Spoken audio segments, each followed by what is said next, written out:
PowerPoint saya sudah. Ya, oke, sudah terlihat. Silakan. Izinkan saya memulai presentasi. Assalamualaikum warahmatullahi wabarakatuh. Salam sejahtera, Om Swastiastu, Namo Buddhaya, salam kebajikan. Selamat siang kepada Bapak Indrayansyah dan teman-teman sekalian. Saya harap kita semua dalam keadaan sehat dan dapat menjalankan aktivitas dengan lancar secara agregat. Nah, kami dari kelompok 3 ingin mempresentasikan hasil diskusi kami terkait topik di pertemuan ke-11, yaitu multiple regression atau regresi berganda. Nah, kelompok 3 ini terdiri menjadi 5 anggota, yaitu yang pertama ada Muhammad Daniel Irfansyah, yang kedua ada Nur Lailiah Rahayu, yang ketiga ada Pedro Manulang, yang keempat ada Rahmat Rinaldi, dan yang kelima ada Rosalyn Evivani, saya sendiri. Nah, selanjutnya apa aja sih yang kita pelajari di multiple regression ini? Jadi kita akan membahas beberapa highlight. Yang pertama itu ada multiple regression model, yang kedua itu ada least squares method, yang ketiga ada multiple coefficient of determination, yang keempat ada model assumptions, yang kelima ada testing for significance, yang keenam ada using the estimated regression equation for estimation and prediction, dan yang ketujuh ada categorical independent variables. Nah, langsung saja kita masuk ke highlight yang pertama, yaitu multiple regression model atau konsep dasar regresi berganda. Regresi berganda itu apa sih? Jadi regresi berganda itu adalah regresi yang memiliki lebih dari satu variabel independen atau variabel bebas yang menyusun variabel dependennya atau variabel terikatnya. Contohnya untuk variabel terikat GDP itu ada variabel bebasnya ada 2, yaitu inflasi dan pengeluaran pemerintah.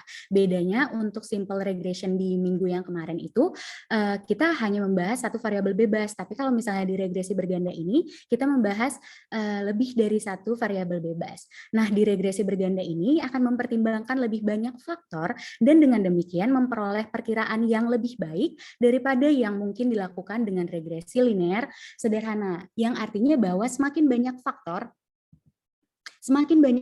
atau semakin banyak variabel independen, maka prediksi yang dihasilkan juga akan semakin baik. Nah, di sini ada rumus untuk populasinya, yaitu Y sama dengan B0 tambah B1X1 tambah B2X2 tambah seterusnya tambah BPXP tambah error, di mana B0-nya sebagai konstanta dan E-nya itu sebagai error apabila ada variabel yang tidak bisa diperkirakan. Nah, bedanya untuk simple regression minggu lalu itu kan hanya terdiri dari satu variabel independen. Jadi untuk regresi sederhana itu rumusnya hanya terdiri dari ini dua, B0 dan B1X1. Tapi kalau misalnya untuk regresi berganda, karena lebih dari satu variabel bebasnya, jadi akan dianggap terdiri dari beberapa variabel independen. Selanjutnya yaitu multiple regression equation, untuk persamaannya itu sama aja sama yang tadi, yaitu EY sama dengan B0 tambah B1X1 tambah B2X2 dan seterusnya sampai BPXP. Selanjutnya ada estimated multiple regression equation, di mana ini untuk fungsi regresinya yaitu Y cup sama dengan B0 tambah B1X1 tambah B2X2 tambah seterusnya sampai BPXP, di mana perhitungan nilai coefficient atau computation of coefficient values-nya menyatakan bahwa rumus untuk coefficient regresi B0, B1, B2 sampai BP melibatkan penggunaan matriks aljabar, sehingga perlu software untuk melakukan perhitungan. Sama seperti yang sudah dijelaskan Pak Indra, bahwa pada regresi berganda ini kita lebih berfokus pada fungsi Excel yang akan kita gunakan nantinya. Dan rekomendasi dari Bapak adalah buku IBM SPSS 25 edisi 9. Selanjutnya dikatakan bahwa hal yang perlu ditekankan adalah bagaimana menginterpretasikan hasil komputer, bukan bagaimana membuat perhitungan multiple regression-nya. Kenapa? Karena ketika kita menggunakan fungsi yang dari Excel itu, dari data analisisnya nanti sudah dicantumkan semua data yang dibutuhkan. Jadi yang perlu kita pahami adalah bagaimana cara kita menginterpretasikan hasil komputer tersebut. Selanjutnya adalah estimation process, di mana prosesnya ini sama seperti yang tadi saya jelaskan, bahwa pertama-tama itu ada B0, B1, B2 untuk populasi dan untuk rumus regresinya. Selanjutnya ada multiple regression model, ada multiple regression equation, dan ada sampel datanya berupa X1, X2 sampai XP tergantung berapa variabelnya, variabel independennya, lalu ada Y-nya. Selanjutnya ada estimated multiple regression equation. Nah, selanjutnya highlight yang kedua itu adalah least squares method. Nah, untuk rumus ini kita nanti bisa menghitung SSE atau sum of squares due to error dengan rumus sigma dalam kurung YI kurang Y cap I kuadrat. Selanjutnya ada example of multiple regression model, di mana contohnya di sini adalah membahas mengenai survei gaji programmer. Dikatakan bahwa sebuah perusahaan perangkat lunak mengumpulkan data untuk sampel 20 programmer komputer. Sebuah saran dibuat bahwa analisis regresi dapat digunakan untuk menentukan apakah gaji terkait dengan pengalaman bertahun-tahun dan skor pada tes bakat programmer perusahaan. Jadi dari sini kita bisa menyimpulkan bahwa variabel terikatnya itu atau dependent variabelnya itu adalah gaji, dan variabel bebasnya atau yang mempengaruhi itu ada dua, yaitu pengalaman bertahun-tahun dan skor pada tes bakat programmer perusahaan. Selanjutnya pengalaman bertahun-tahun, skor pada tes bakat, dan gaji tahunan yang sesuai dengan satuan 1.000 US dollar untuk sampel 20 programmer ditampilkan pada slide berikutnya. Nah, di sini sudah dijelaskan dalam tabel bahwa ada dua variabel yang mempengaruhi, dan yang dipengaruhi adalah gajinya, di mana di sini ada experience atau pengalaman sesuai tahunnya, ada test score, dan kedua hal ini bisa mempengaruhi salary tiap-tiap programmer di perusahaan tersebut. Nah, apabila kita percaya bahwa gaji atau Y terkait dengan pengalaman bertahun-tahun atau X1 dan skor pada tes bakat programmer atau X2 dengan regresi model berikut, maka fungsi atau model regresinya itu ya adalah Y sama dengan B0 tambah B1 X1 tambah B2 X2 tambah E, di mana Y sebagai gaji tahunan dengan satuan 1.000 US dollar, Y X1 sebagai pengalaman bertahun-tahun, dan X2 sebagai skor pada tes bakat programmer. Selanjutnya akan dijelaskan oleh teman saya, Rahmat. Terima kasih Mbak Ocha. Saya akan menjelaskan tentang materi selanjutnya, yaitu solving for the estimation of beta 0, beta 1, beta 2. Nah, di sini kan ada input datanya nih, yang data yang tentang gaji programmer yang tadi sudah dibacakan oleh Mbak Ocha. Nah, di sini datanya dimasukkan ke Excel, ke rumus Excel di data analisis regresi. Ntar bakal ketahuan B0, B1, B2, R kuadratnya, dan lain-lain. Next. Nah, ini adalah data ketika sudah dimasukkan ke rumus Excel, jadi ntar ketahuan konstanta, experience, dan test score-nya. Jadi yang diambil di beta 0, beta 1, beta 2-nya itu di koefisiennya. Jadi di sini di salary sama dengan 3.174 tambah 1.404 experience tambah 0,251. Ini sama seperti yang tadi, persamaan tadi beta 0 yaitu konstanta, beta 1-nya itu experience, dan beta 2-nya itu 0,251. Nah, ini semua note-nya itu dilihat berdasarkan $1.000. Soalnya tadi kan di rumusnya itu ini berdasarkan $1.000 untuk gajinya. Next. Terus untuk cara bacanya itu, nah di sini dikasih lihat untuk cara baca B1 itu, maksudnya itu gaji diharapkan meningkat sebesar 1.404 untuk setiap tahun tambahan pengalaman.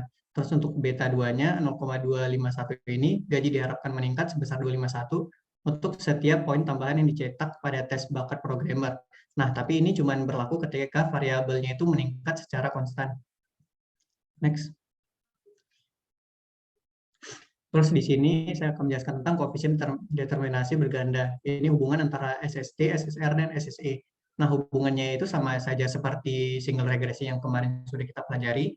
SST itu sama dengan SSR ditambah SSE, di mana SST itu total sum of square, SSR sum of square due to regression, SSE itu sum of square due to error.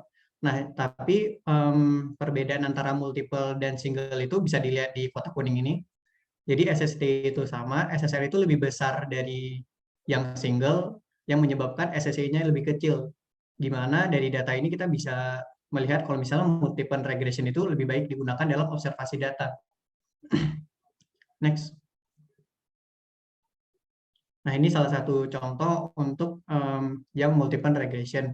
Di sini SSR-nya kita bisa lihat 500,3285, terus SST-nya 599,7855. Di sini cara cari R square-nya atau R kuadrat, yaitu dibagi saja tadi SSR per SST yang bakal dapat 0,83418. Di mana cara bacanya itu ada pada kotak kuning ini, 83% variabel dari dependen dapat dijelaskan oleh persamaan regresi berganda.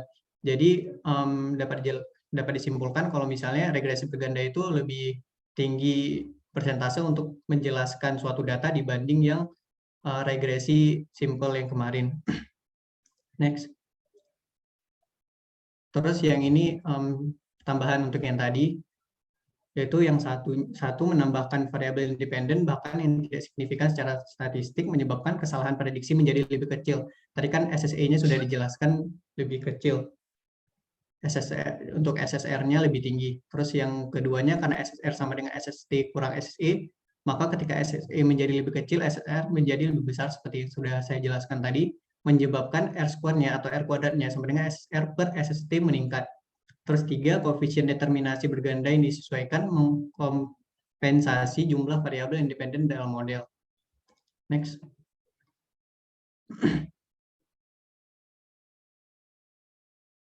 Ini untuk rumus R alfa kuadratnya. Itu sama dengan 1 kurang dalam kurung 1 kurang R kuadrat, itu kurung dalam kurung N kurang 1 per N kurang P kurang 1, di mana R kuadratnya itu 0,83 yang sudah kita cari tadi, dengan N 20 dan P 1. Ntar bakal dapat hasilnya 0,814671. Terima kasih. Selanjutnya akan dijelaskan oleh teman saya.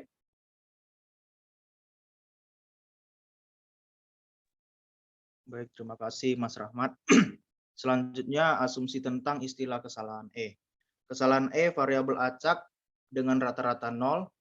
Yang kedua itu ada varians dari E dilambangkan dengan 2 kuadrat adalah sama untuk semua nilai variabel bebas. Terus yang ketiga nilai-nilai E adalah independen. Yang keempat kesalahan E adalah variabel acak terdistribusi normal yang mencerminkan penyimpangan antara nilai Y dan nilai harapan Y yang diberikan oleh B0 ditambah B1X1 ditambah B2X2 seterusnya hingga BPXP. Lanjutnya, Pak. Nah, menguji signifikansi. Yang pertama dalam regresi linear sederhana, uji F dan T memberikan kesimpulan yang sama. Dalam regresi berganda, uji F dan T memberikan tujuan yang berbeda. Uji F disebut sebagai uji signifikansi keseluruhan. Jika uji F menunjukkan signifikansi keseluruhan, uji T digunakan untuk menentukan apakah masing-masing variabel independen individu signifikan. Uji T terpisah dilakukan untuk masing-masing variabel independen dalam model. Terus yang terakhir kami mengacu pada masing-masing uji T ini sebagai uji signifikansi individu.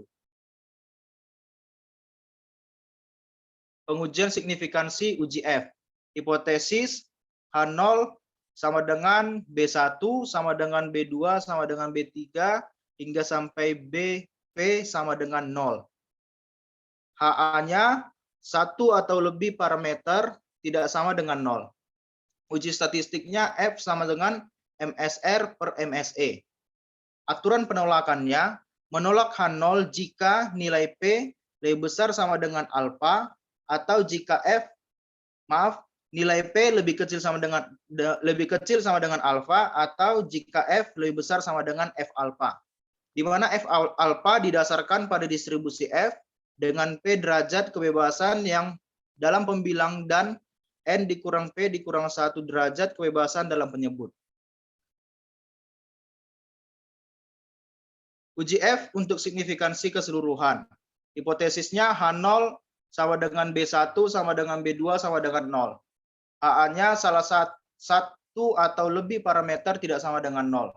Aturan penolakannya jika alfa sama dengan 0,05 dan DF sama dengan 2,17 atau F 0,05 sama dengan 3,59.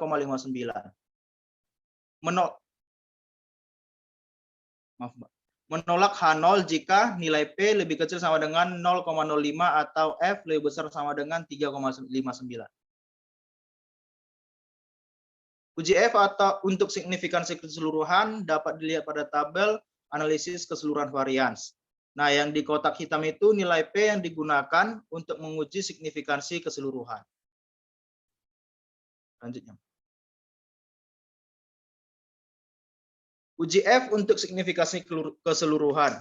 Uji statistik F sama dengan MSR per MSE sama dengan 250,16 per 5,85 sama dengan 42,76. Kesimpulannya, nilai P lebih kecil sama dengan 0,05. Jadi kita dapat menolak H0. Juga F sama dengan 42,76 lebih besar sama dengan 3,59. Pengujian signifikansi uji T. Hipotesisnya H0 sama dengan BI sama dengan 0, HA-nya BI tidak sama dengan 0.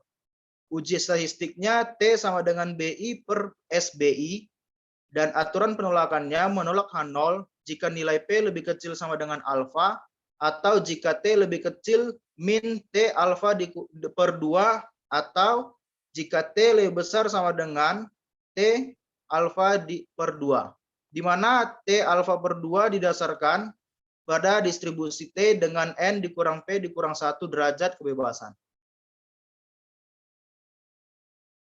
Uji T signifikansi parameter individu. Hipotesisnya sama dengan yang tadi.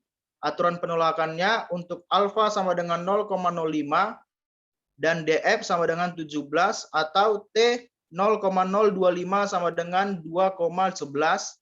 Menolak H0 jika nilai P lebih kecil sama dengan 0,05 atau T lebih kecil sama dengan min 2,11 atau T lebih besar sama dengan 2,11. Selanjutnya akan dilanjutkan oleh teman saya. Baik, saya akan melanjutkan pembahasan mengenai uji T signifikansi parameter individu. Boleh ke slide sebelumnya. Nah, di uji T ini dilakukan untuk menguji hipotesis penelitian mengenai pengaruh dari masing-masing variabel independen terhadap variabel dependen. Uji T ini salah satu tes statistik yang digunakan untuk menguji benar atau tidaknya hipotesis yang menyatakan bahwa dua buah mean sampel yang diambil secara random dari populasi yang sama tidak terdapat perbedaan signifikan. Nah, di sini hipotesisnya itu H0, B1-nya sama dengan 0, H-nya atau H1 itu B1-nya tidak sama dengan 0. Aturan penolakannya tadi untuk signifikan levelnya itu diketahui sama dengan 0,05 dan degree of freedom-nya sama dengan 17 yang didapatkan dari rumus yang tadi diketahui sebelumnya, yaitu N dikurangi T dikurangi 1. T-nya itu sama dengan variabel independennya. Di sini variabel independennya ada 2 dan total datanya itu ada 20, jadi 20 dikurangi 2 dikurangi 1 sama dengan 17. Di sini T-nya itu dari signifikan level yang alfa itu dibagi 2, yaitu 0,025 sama dengan 2,11. Itu didapatkannya dari T-value di tabel A3 di buku Viola, bisa dilihat. Nah, di sini menolak H0 jika nilai P-nya itu, P-value-nya itu kurang dari sama dengan 0,05 atau T hitungnya itu kurang dari sama dengan min 2,11 atau jika T hitungnya itu lebih besar dari 2,11. Selanjutnya, di sini ada persamaan regresi outputnya yang bisa dicari dengan menggunakan software Excel. Tinggal menginput datanya, nanti keluar hasilnya yang akan nanti dijelaskan oleh teman saya di akhir. Selanjutnya,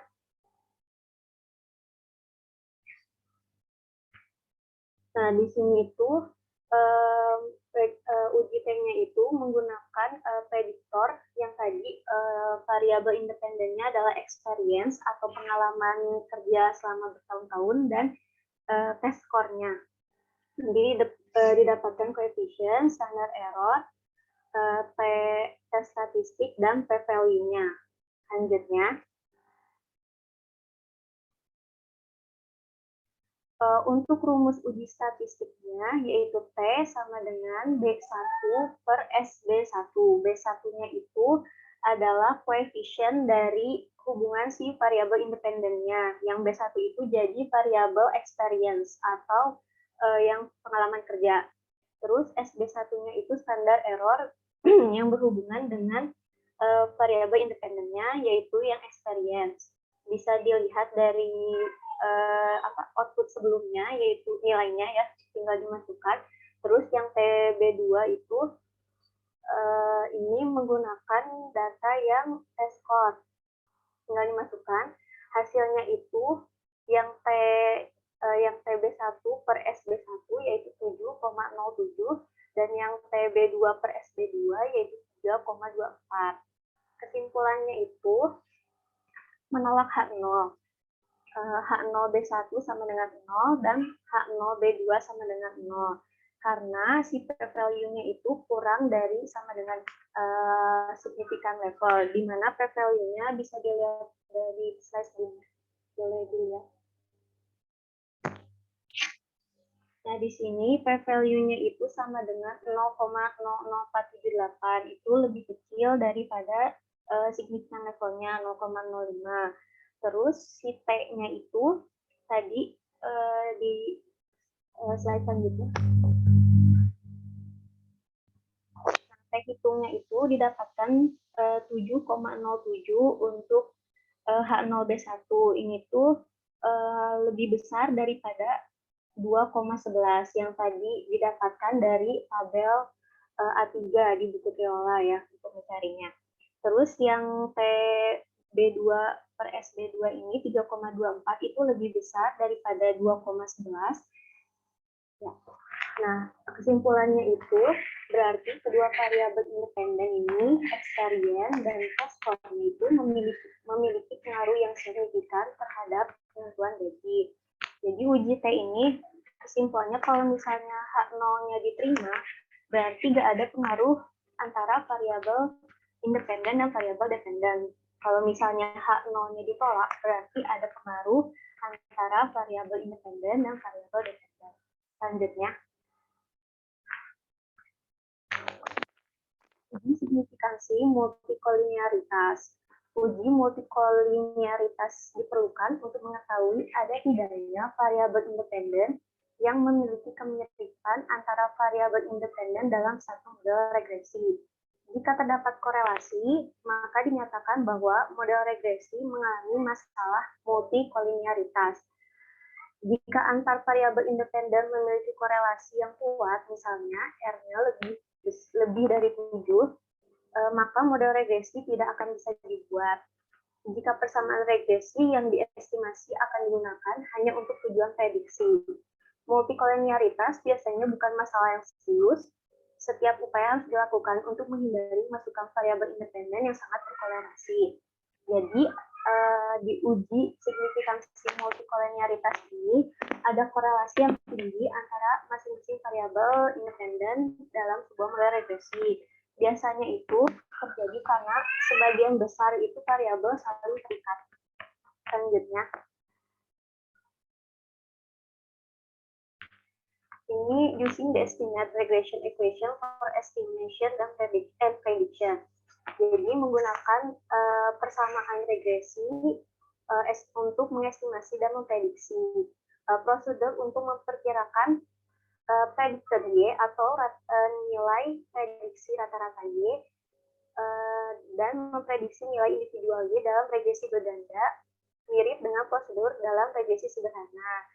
Jadi caranya itu untuk mencari predicted Y ini memasukkan nilai variabel independen yang X1, X2 tadi yang diketahui ke dalam persamaan regresinya.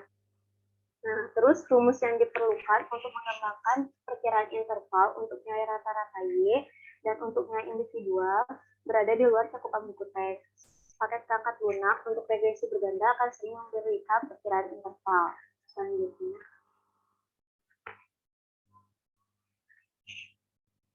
residual analisis. Untuk regresi linear sederhana, plot residual terhadap Y dan plot residual terhadap X memberikan informasi yang sama. Dalam analisis regresi berganda, lebih baik menggunakan plot residual terhadap Y untuk memutuskan asumsi model tertentu.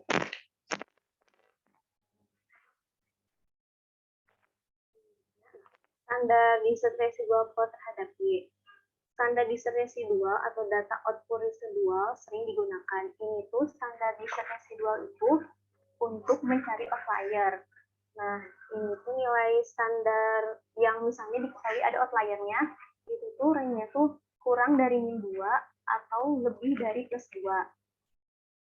Kalau misalnya ada nilai yang standar residualnya itu kurang dari min 2 atau lebih dari plus 2, berarti itu ada outliernya. Jika lebih dari 2 atau kurang dari min 2, maka termasuk outlier dan harus dihilangkan dari data awal. Kemudian membuat persamaan regresi yang baru. Selanjutnya, nah ini output residualnya itu bisa digunakan dengan cara menggunakan perangkat lunak seperti Excel. Nanti langsung muncul seperti ini, tinggal menginput datanya. Terus kalau manualnya itu, predicted Y-nya itu didapatnya itu dari si data Y yang gaji observasinya itu dikurangi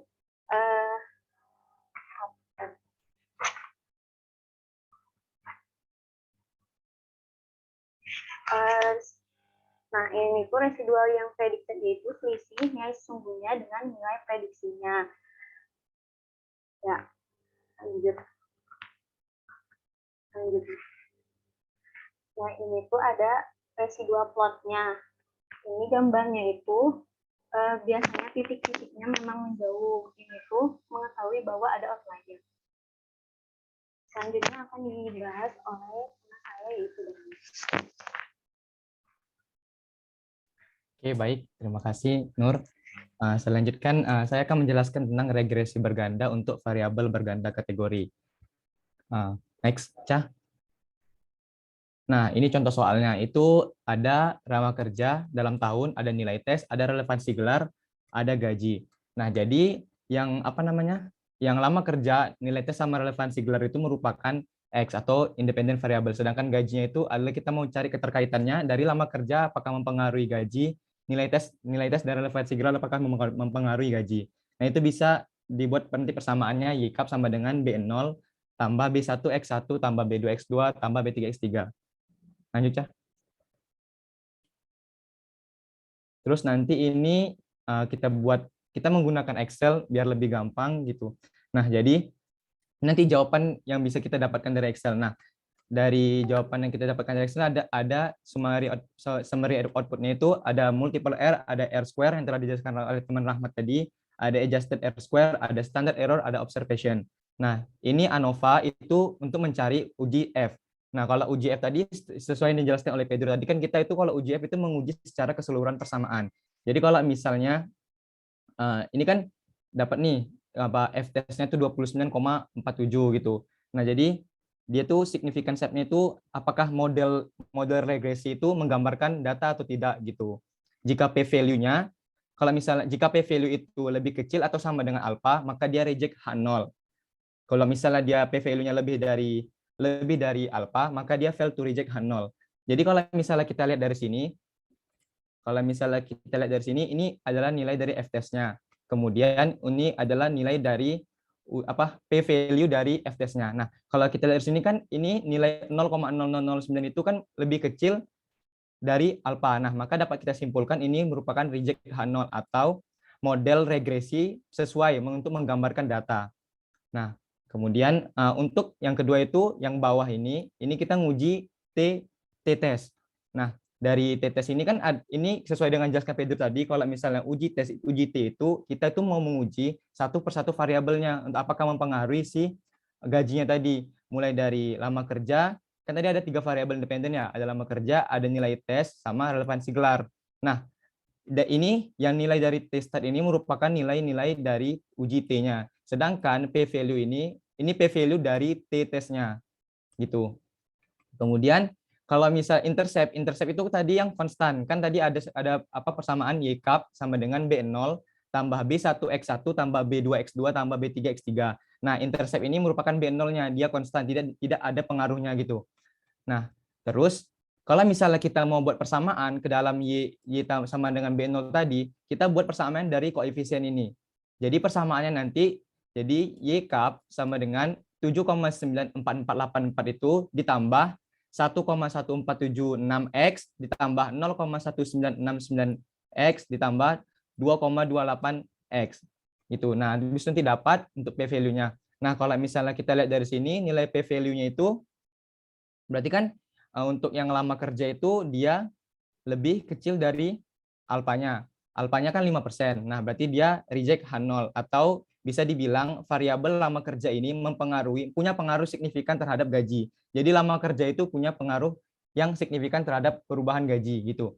Nilai tes juga dia lebih kecil daripada alfa 0,05% ini.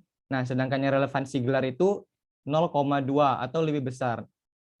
Nah, jadi sesuai dengan yang dijelaskan Pedro tadi, kalau misalnya uji F itu dia uji secara keseluruhan. Tapi kalau misalnya uji T itu dia uji secara satu persatu variabelnya. Jadi belum tentu semuanya itu sama. Bisa aja lama kerja itu mempengaruhi signifikan, nilai tes itu punya pengaruh signifikan, tapi relevansi gelar itu tidak punya pengaruh signifikan. Gitu. Next ya. Nah, ini residual output-nya. Nah, untuk ini semua bisa kita dapatkan dengan mudah dengan menggunakan Excel. Nah, ini predicted gaji yang dalam ribuan dolar ini itu bisa kita dapatkan dari rumus yang tadi yang kita buat persamaannya, yang Y cup sama dengan B0 tambah B1X1 tambah B2X2 tambah B3X3. Nah, sedangkan residual ini adalah residual itu sesuai dengan rumus sama dengan itu kayak perbandingan antara yang aktual sama yang kita predicted gajinya. Jadi nanti kita bandingin, kita kurangin antara yang Y cup dikurangi sama Y biasanya. Dapatlah residual. Sedangkan untuk standar residual ini merupakan nilai Z-score yang kita konversi dari nilai residual ini. Nah, kalau misalnya standar residual sesuai dengan ketentuan yang telah dijelaskan oleh Nur tadi, dia itu tidak boleh melebihi, dia range-nya itu antara min 2 sama 2. Jadi kalau misalnya ada nilai yang lebih 2 atau min 2, jadi kita nanti dia itu adalah outlier. Jadi kita nanti keluarkan dari ini data ini, nanti kita buat persamaan regresi yang baru gitu. Next ya. Nah, sedangkan ini kalau misalnya ada opsi kategori lebih dari satu, contohnya variabel dengan level ABC dipresentasikan oleh nilai X1 dan X2 di mana 00 kalau misalnya untuk A itu 10, untuk B itu 01 dan untuk C untuk A itu 00, untuk B 1,0, untuk C 0,1 gitu. Oke, biar lebih jelas saya coba jelaskan melalui Excel.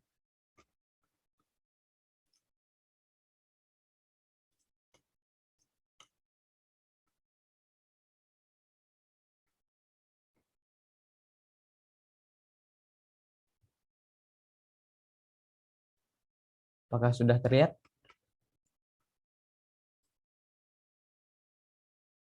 Sudah. Oke. Nah, sebelumnya kalau misalnya Excel-nya itu belum diubah, jadi ada kayak dalam tab data ini ada yang namanya data analisis. Nah, cara kita mau dapetin data analisisnya kalau misalnya di Excel belum ada, itu kita bisa cari di option, di file. Kemudian kita masuk ke option. Nah, kemudian itu kita pilih di add-ins. Terus ada analisis toolpath.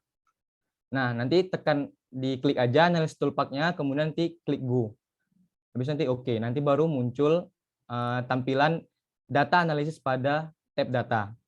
Nah, ini soal yang sesuai dengan contoh dalam PPT tadi. Nah, soal awalnya itu seperti ini. Gitu. Nih, lama kerja, nilai tes, relevansi gelar, gaji dalam ribuan dolar. Nah, jadi kalau jadi kita harus konversi dulu relevansi gelarnya itu ke dalam bentuk angka gitu. Jadi kalau misalnya ini kita bisa gunakan aja rumus if untuk kalau misalnya no dia itu 0, kalau misalnya dia yes itu dia 1. Nah, setelah kita dapat datanya, kemudian kita buat summary output-nya tadi, hasil dari regresinya tadi. Caranya kita klik data analisis, kemudian kita pilih yang regression. Yang di sini banyak pilihan, ada ada to sample for variance, histogram dan lain-lain. Maka ya, karena materi kita berkaitan sama regresi, maka kita pilih regresi dan klik OK.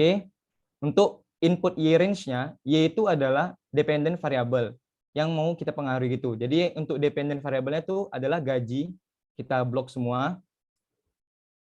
Enter. Kemudian untuk input X range-nya, karena X-nya itu kita mempunyai tiga independent variable atau independent variabel bebas, makanya jadi nggak bisa dicari salah satu, maka kita langsung blok aja semua sekalian gini. Kemudian kita enter.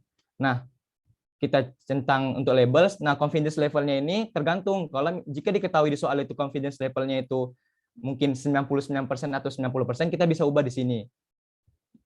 Jadi 99 ataupun 90%. Nah, kalau misalnya nggak diketahui, biasanya itu rata-rata confidence level yang digunakan itu adalah 95% dengan alpha 5% gitu. Nah, untuk residualsnya kita centang residual sama standardized residual biar kita dapatkan nilai standar tadi yang aku jelasin di PPT tadi sama residualnya. Kemudian untuk output range-nya itu tergantung kita mau letak di mana. Nah, aku letak di sini output range-nya dan enter. Kemudian kita klik OK. Maka hasilnya akan muncul sesuai dengan yang aku jelasin di PPT tadi. Kayak regression statistiknya, di multiple R muncul nilainya 0,9, R square 0,8, adjusted R square, standard error, observation.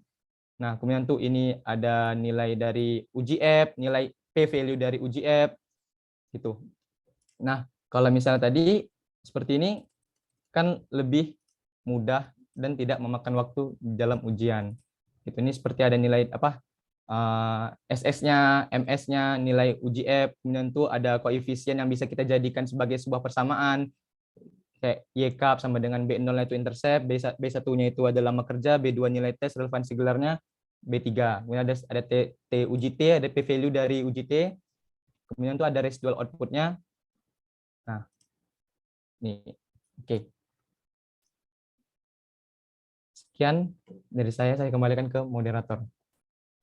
Baik, kepada Bapak dan teman-teman mungkin cukup dari kelompok 3. Apabila ada yang ingin bertanya, kami persilahkan. Izin bertanya. Iya, silakan Adinda. Tadi yang di Excel yang apa itu loh, relevansi gelar itu ada yes no itu kan. Nah, itu tuh apa ya? Maaf tadi saya kurang jelas. Oke, Terima kasih. pada Daniel, boleh langsung dijawab. Nah, itu kan jadi perbedaan antara kalau misalnya regresi berganda dengan regresi berganda untuk variabel berganda kategori. Jadi bedanya itu kalau misalnya untuk variabel berganda kategori itu dia ada data kualitatif. Jadi kalau misalnya tadi kan ada yes no yes no yes no. Jadi kan nggak cocok aja gitu, nggak sesuai. Kita mau nyari model yang kuantitatif tapi ada data kualitatif. Jadi kita ubah dulu atau kita konversi dulu yang relevansi saja tadi yang no yes itu kita kayak asumsikan kalau si no itu adalah 0, kalau misalnya yes itu adalah 1, biar datanya itu semua dalam bentuk kualitatif gitu. Baru kita bisa cari model regresi bergandanya dari Excel. Gitu Dinda. Oh, iya. Terima kasih. Oke, terima kasih Adinda. Apakah teman-teman ada lagi yang ingin bertanya?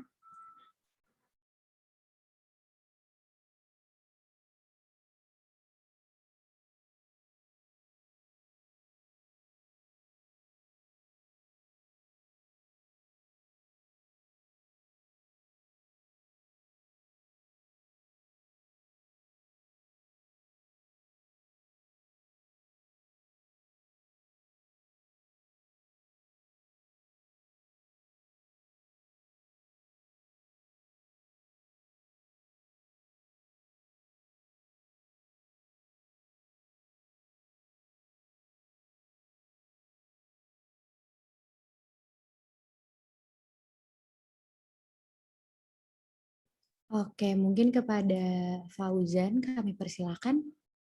Ya, baik. Izin bertanya, bagaimana cara menentukan koefisien korelasi pada regresi berganda ya? Terima kasih. Oke, terima kasih Fauzan. Pertanyaannya akan kami keep dulu.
ingin bertanya. Iya, silakan. Itu tadi yang dijelaskan Daniel tadi itu pemisalan if-nya itu harus angka 0 dan 1 ya. Terima kasih. Oke, terima kasih atas pertanyaannya.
Oke, sembari mengumpulkan jawaban dari kedua teman kita tadi, apakah yang lain ada yang mau bertanya lagi?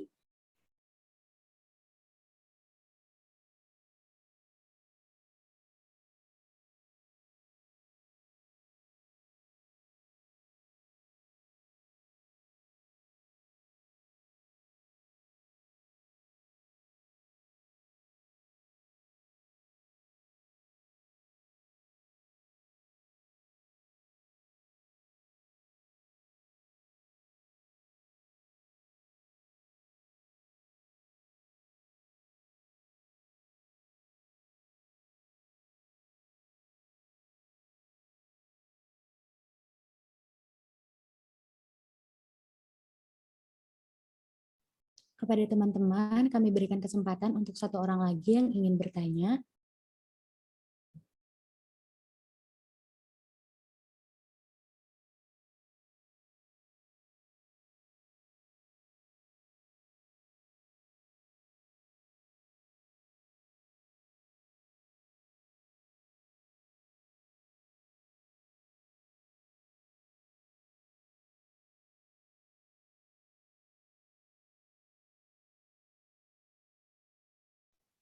Oke, berhubung tidak ada lagi yang ingin bertanya, untuk pertanyaan dari Jeremy mungkin akan dijawab oleh teman kami, Daniel. Kepada Daniel, kami persilakan.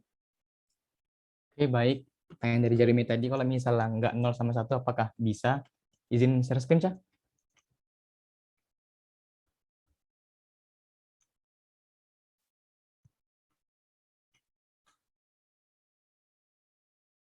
Nah, jawabannya itu bisa aja. Terserah mau meletak angkanya apa, itu nggak aku juga nggak tahu gini apa namanya itu, aku juga nggak tahu itu asal muasalnya, mungkin ada ketentuan atau apa, tapi setelah aku coba-coba, kayak aku coba meletak angka 0 ini kan, yang awal tadi kan aku letaknya untuk yes, untuk no itu letak angka 0, untuk yes itu letak angka 1. Nah kemudian untuk yang kedua tuh aku coba untuk no itu aku letak angka 3, untuk yes tetap aku letak angka 4. Nah itu hasilnya juga sama. Nah mungkin setelah aku coba lagi, apa mungkin karena berurutan makanya masih bisa, kemudian aku coba dengan angka yang tidak berurutan gitu. Nah untuk no itu aku letak angka 15, untuk yes aku letak angka 20. Nah itu juga mendapatkan hasil yang sama. Itu mungkin tidak ada pengaruh yang yang terlalu bagaimana gitu tentang ini, yang penting asumsiin aja gitu. Kalau misalnya entah no itu yes atau satu itu no gitu. Mungkin gitu sih, Jer. Baik, terima kasih Daniel. Oke, siap, sama-sama.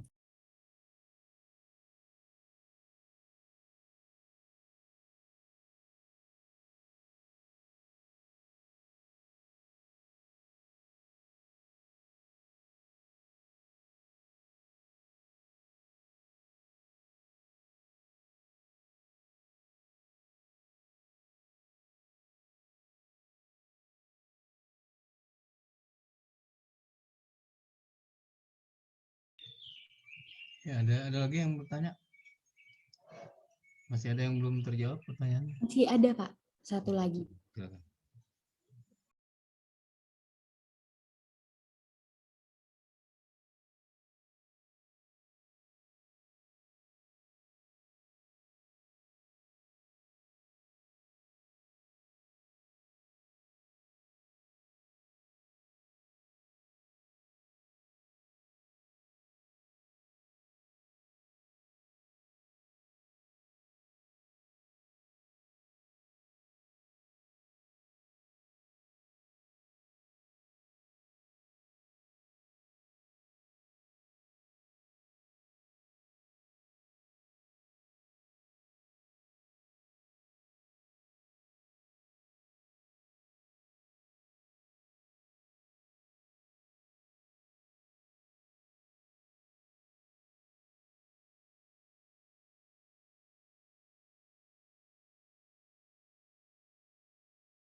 Baik, izinkan saya untuk menjawab dari pertanyaan Fauzan, di mana Fauzan tadi bertanya mengenai bagaimana cara mencari koefisien korelasi pada regresi. Nah, sebenarnya kami juga masih kurang tahu untuk koefisien relasi itu sendiri bagaimana caranya. Cuman kita bisa mendapat dari sumber Google ini bahwa koefisien korelasi itu disimbolkan dengan R kecil, di mana R kecil itu rumusnya itu adalah sigma XI YI per akar dari sigma XI kuadrat dikali akar dari sigma YI kuadrat. Mungkin dari Bapak Indra Yansyah ada yang ingin diperbaiki, Pak? Mengenai koefisien korelasi.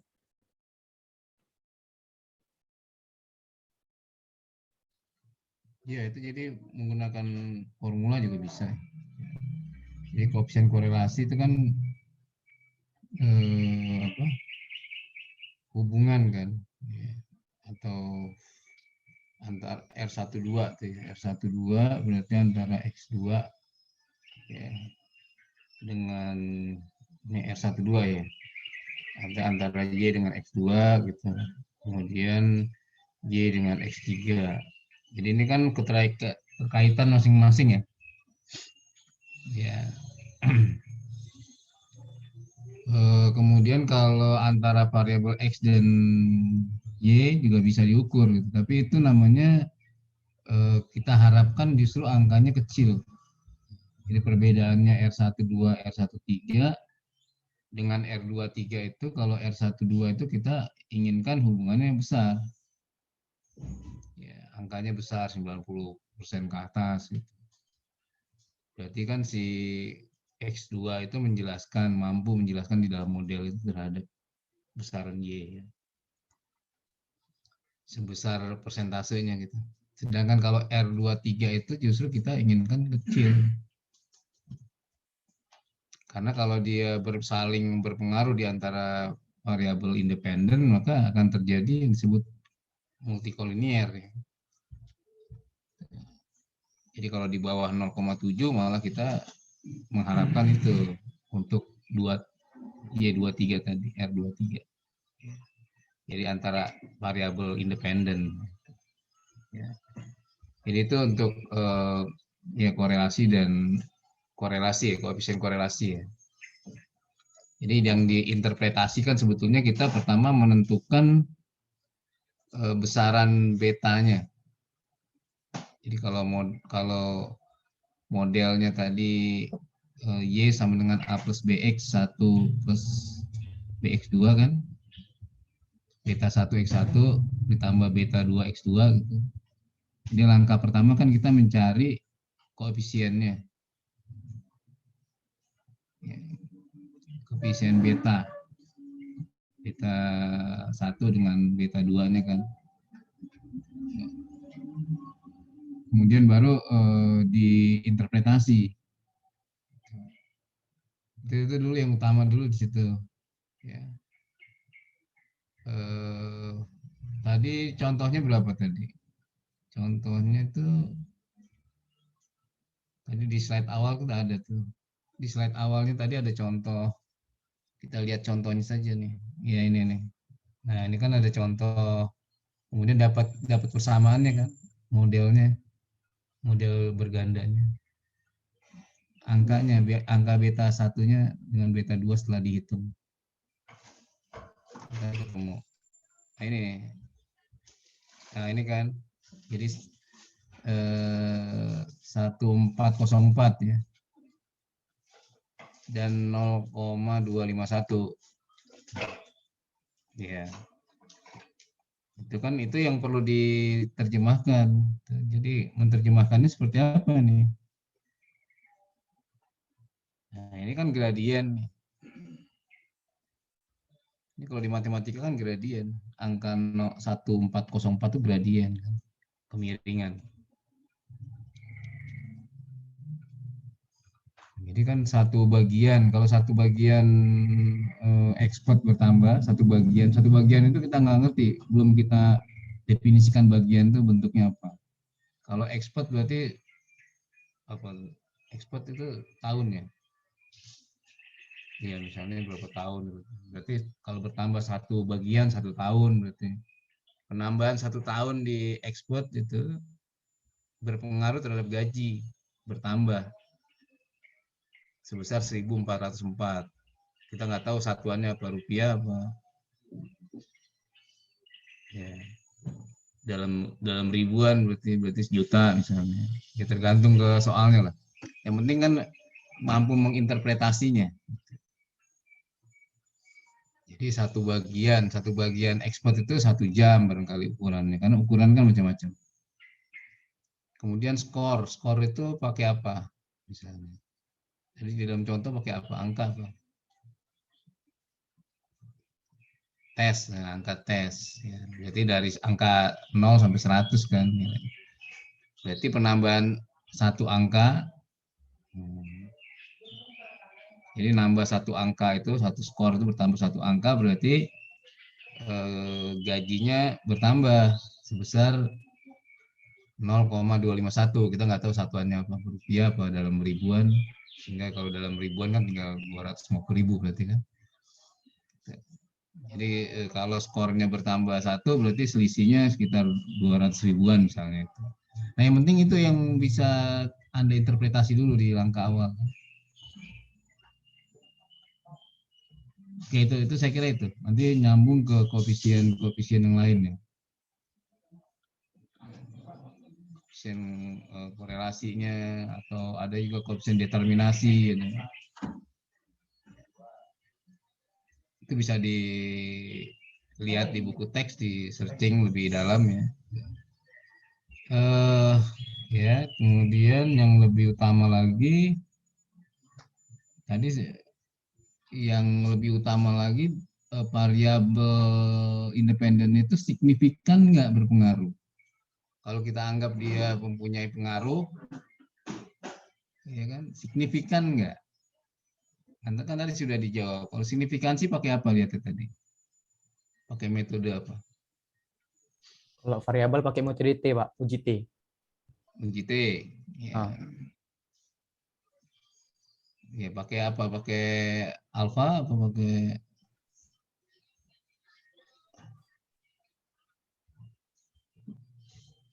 kan ada 2 tadi kan ditunjukin, ada 2 pakai angka 3, berapa tadi 2,11 atau pakai nilai T stat atau pakai P value kan. Kalau itu pakai P value, Pak, untuk menentukannya. Oke, pakai P value berarti kan dikurang dari alfa. Ya, dibandingkan dengan alfanya, Pak. Bagi dengan alfanya.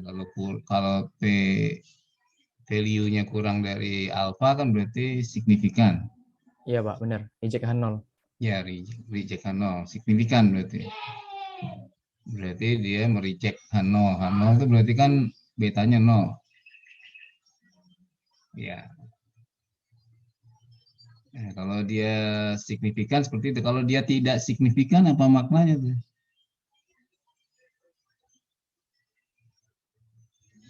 Berarti kan P value-nya lebih besar dari 0,05.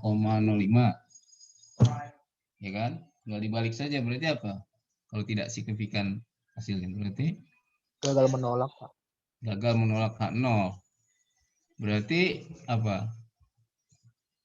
Tidak ada korelasi. Iya, jadi tidak berkorelasi. Jadi si variabel X tadi, variabel independen itu nggak berkorelasi dengan variabel dependen. Nah, itu kan berarti hasil yang kita dapatkan dari olah data kita. Kalau sampai di situ kan berarti kita nggak melihat, tidak menjadikan X itu menjadi variabel yang menentukan kan. Kita anggap dia nggak signifikan gitu.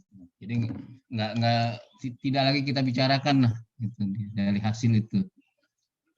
Jadi kalau misalnya tadi uji T value-nya ternyata X2 itu skor misalnya, skor itu nggak signifikan misalnya hasil dari olah data, berarti kita nggak membahas terlalu jauh tentang itu kan, tentang hal yang tidak signifikan.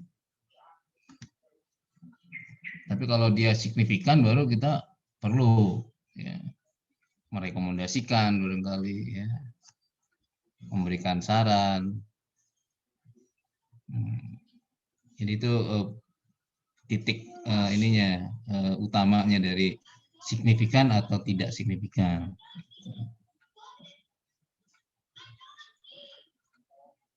Ya itu saya kira itu di situ dulu itunya pemahamannya dikuatkan dulu di cara membacanya gitu. Jadi kalau kita lihat tadi berarti kan yang paling kalau di analisis of varian ini kan berarti di signifikansi ini kan yang jadi ya di sini di analisis of varian nih yang tengah-tengah, ya kan?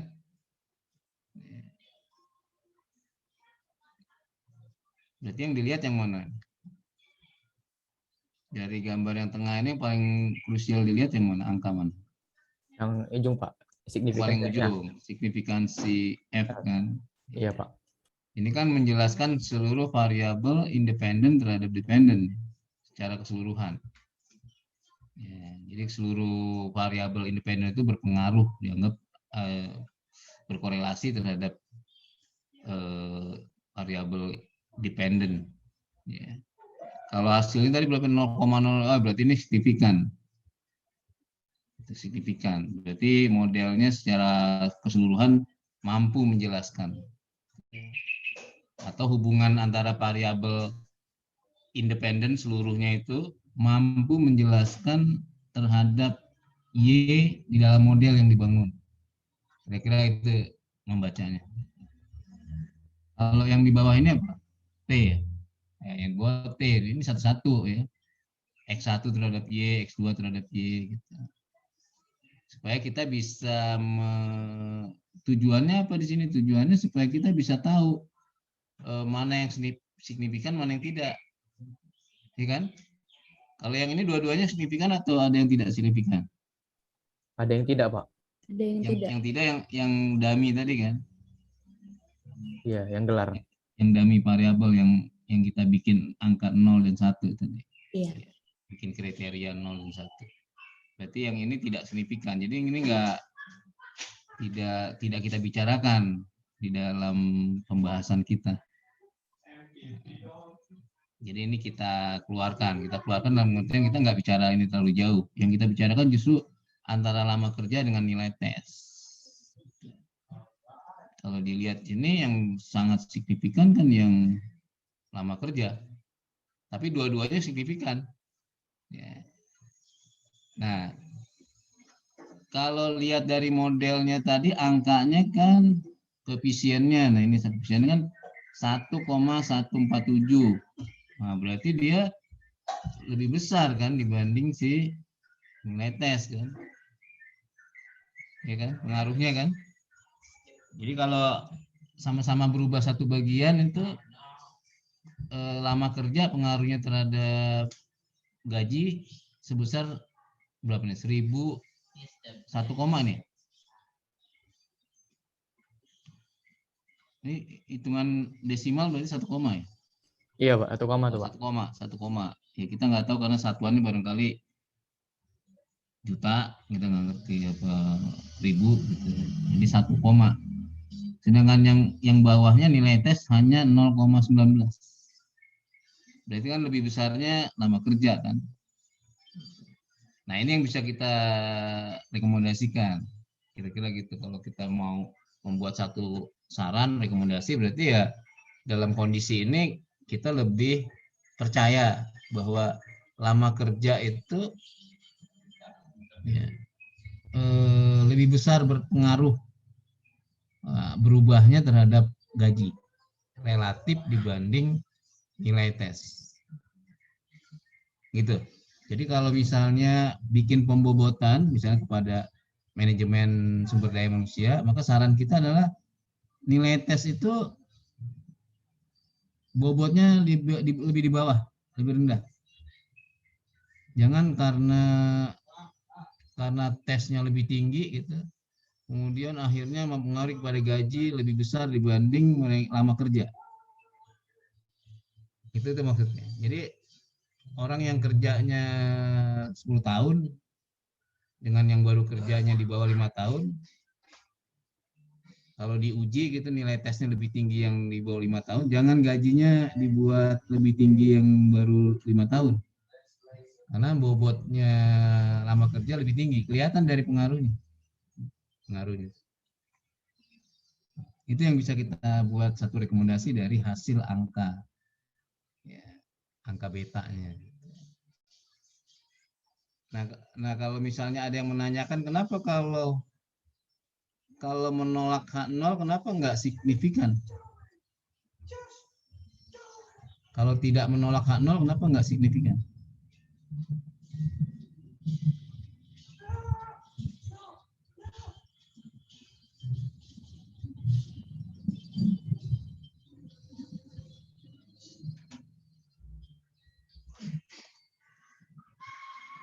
Kan kalau menolak H0 kan signifikan tadi kan? Iya kan? Kan tadi kalau 0,0000, oh berarti kan kurang dari alfa. Iya. Berarti kan dia signifikan. Berarti kan H0 kita tolak kan? Betul nggak? Iya. Sekarang pertanyaan dibalik. Kenapa kalau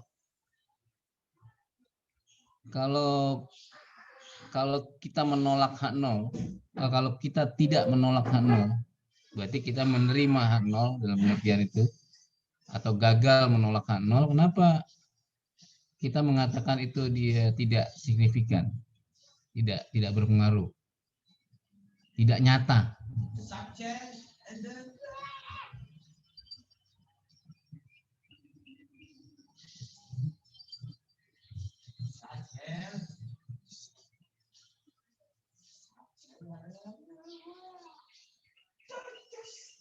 Kenapa ya?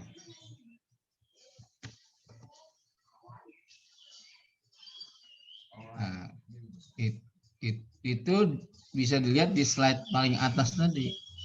Nih, coba kita lihat slide paling atas. Tentang pengertian alfa beta 1 tadi.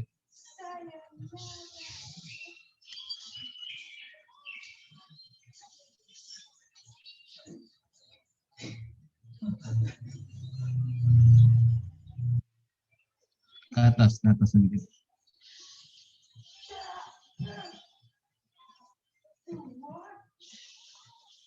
Yes, ke atas. Oke. Di hipotesis mana? Hipotesis. Oh, di bawahnya hipotesis.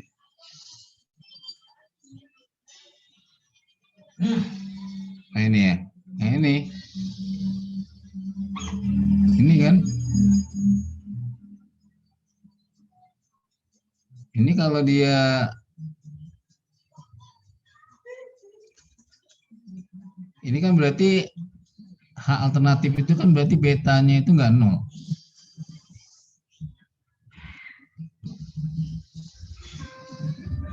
Kalau dia betanya 0 apa artinya itu? Nggak ada kaitan, Pak ya? Ya nggak ada kaitan karena di dalam angka coba aja masukin ke dalam model. Yang atas modelnya. Atasnya lagi. Terus yang paling atas. Ya ini. Ini kalau B1-nya 0 artinya apa ini? Berarti yang variabel independennya X1 itu tidak punya pengaruh gitu, Pak? Iya, nggak ada pengaruh karena hasilnya kan 0. Kan gitu kan. Makanya kita harus menolak B1-nya 0. Dia harus angka. Kalau dia angka berarti dia berpengaruh. Berarti dia nyata gitu. Nyata X1 ini ya kita nggak bisa bilangin pengaruhnya dulu. Nyata X1-nya ini berhubungan dengan Y nyata, secara nyata. Kalau dia nggak 0. Oleh karena itu dia harus angka. Angka itu berarti harus lebih dari 0. Ya oleh karena itu kalau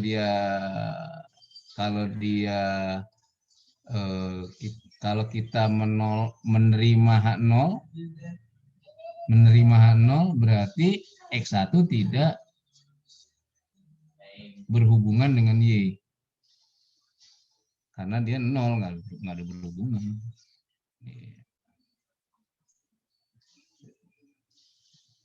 Nah itulah kenapa di dalam pembahasan kemarin pun saya sudah tekankan bahwa sebetulnya kita diarahkan untuk menolak hak 0. Jadi kita diarahkan untuk menolak hak 0. Itu jawabannya tadi. Coba kalau kita isi 0 berarti nggak berpengaruh dalam model tadi. Itu ya saya kira itu. Itu tambahan dari saya. Silakan kalau memang masih ada yang perlu didiskusikan. Ya, kalau misalnya cukup ya berarti kita serahkan moderator, berarti kan sudah selesai. Tapi tinggal dibuat notulensinya ya. Rosa ya, Ocha ya. Dibuat notulensinya supaya nanti kita bisa lihat siapa yang bertanya, apa pertanyaannya, siapa yang jawab, apa jawabannya. Nanti notulensinya itu bisa Anda pakai. Siapa tahu kita nggak tahu kan peluangnya, misalnya ada soal ujian seperti itu kan Anda tinggal enak, kita sudah bahas tuntas kok. Kelas ini sudah dapat jawabannya kok, tinggal ditambahkan aja. Ya siapa tahu ya kita nggak ngerti peluangnya. Ya, itu saya kira itu. Ya, silakan Ocha. Baik, terima kasih kepada Bapak dan terima kasih kepada teman-teman yang sudah bertanya. Mungkin kami cukupkan dari kelompok 3 atas presentasi kami. Apabila ada kesalahan kata, kami mohon maaf dan terima kasih atas kesempatannya. Saya serahkan kepada Bapak. Oke, baik ya. Jadi kita screenshot dulu nih supaya nanti kita izin share ya, Pak? Ya, boleh. Oke ya, kita hitung mundur. Oke, 3, 2, 1. Baik, saya kira itu. Terima kasih banyak ya. Mudah-mudahan ketemu minggu depan, semuanya sehat. Oke, kita tutup. Assalamualaikum warahmatullahi wabarakatuh. Waalaikumsalam warahmatullahi wabarakatuh.